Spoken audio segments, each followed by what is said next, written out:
not super warm, which is perfect for me. But then I need to really plan ahead, just have some warm clothes. Oh my god, 10 degrees in the evening.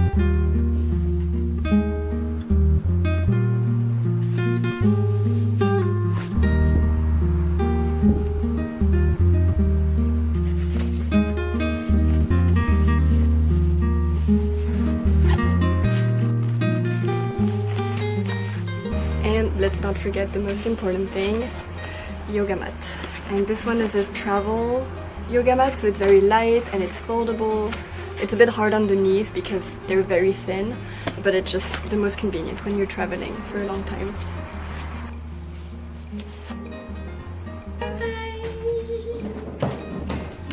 So the actual reason why I'm going all the way to India is to help a friend with his travel agency. So it's a friend that I met in Sweden, and a few years ago he used to live in Ladakh, and along with another friend they created this travel agency for French people to discover the region. They asked me to help with social media and writing blog posts for the website. So I'm traveling to Ladakh to observe and meet his colleague and get to know the services that they offer. And that is why my entire trip is completely paid for, except for my plane tickets. And that is how I can actually afford to go there, because otherwise I wouldn't have the means. I only have a few savings that can last me for the next 3 months, but yeah, I do not have a job at the moment.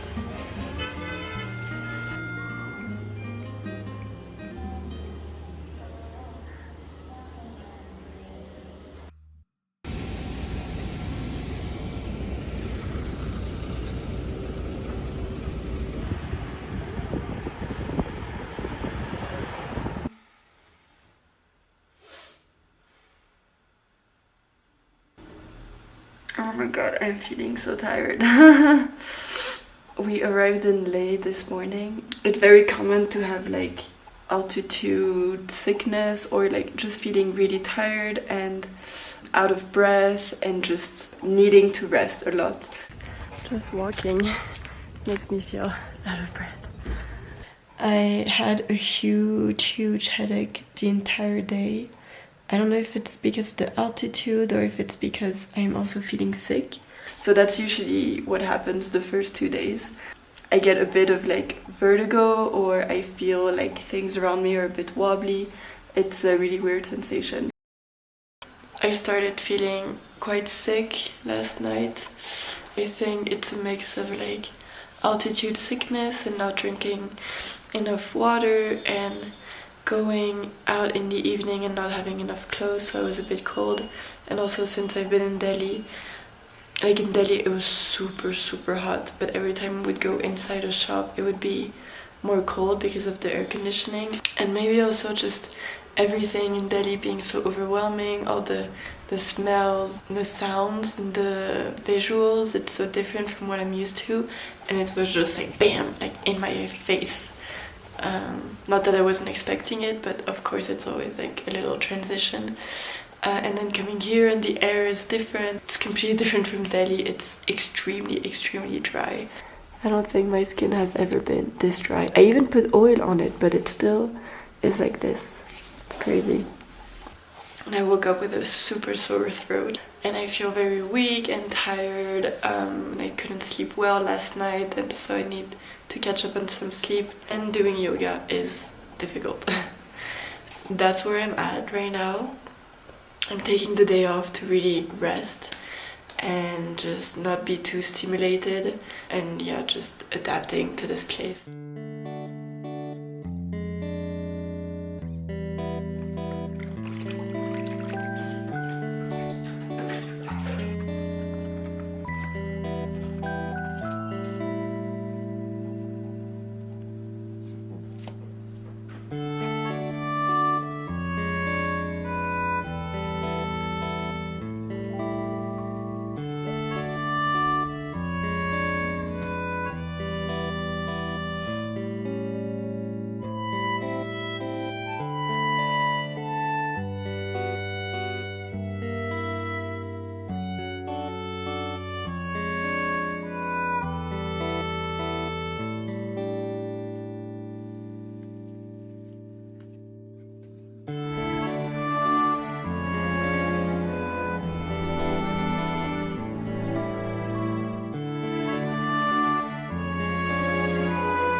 I wasn't expecting this, but I do feel a bit homesick.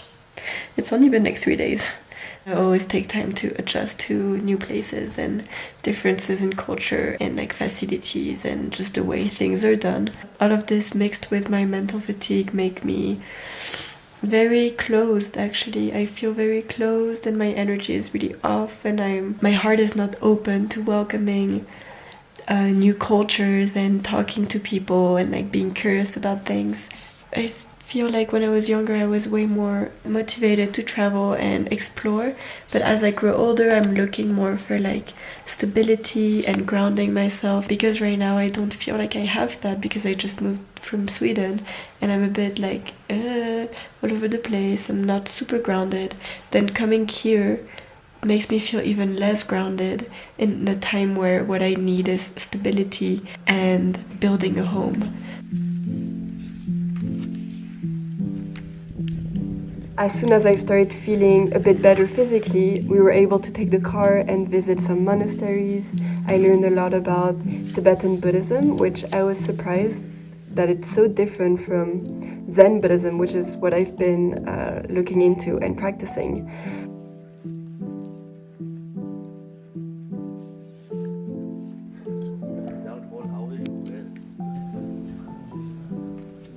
In Tibetan Buddhism, there are so many deities and there's so many different layers of things that I can't even explain it myself, because I don't understand it yet. Whereas for me, Zen Buddhism is just very simple. You just sit and meditate and let go of thoughts, and that's it.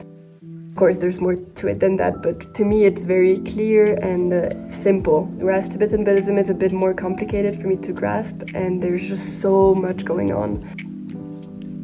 But yeah, it's been really interesting to learn about it, to visit monasteries, to look at Tibetan art. The culture is just so rich.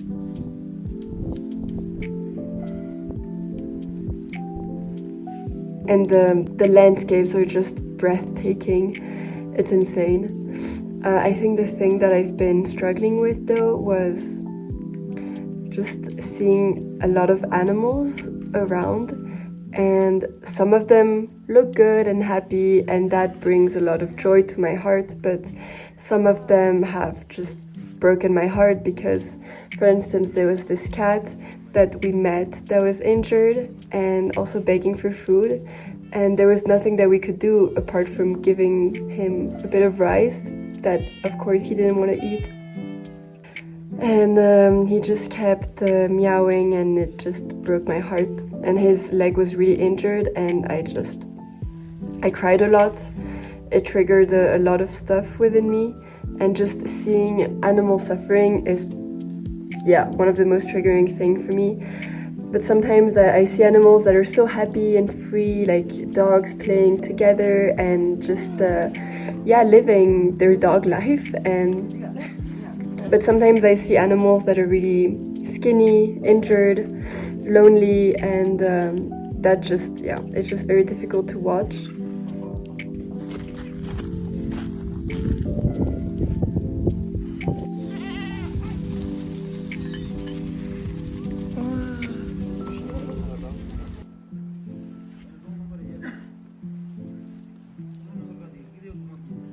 I've never been really in the mountains, so this is like every time I see it, it just makes me so calm and it soothes me. There's just been so much going on in my head that sometimes it's nice to just pause and look at the mountains, and that is it.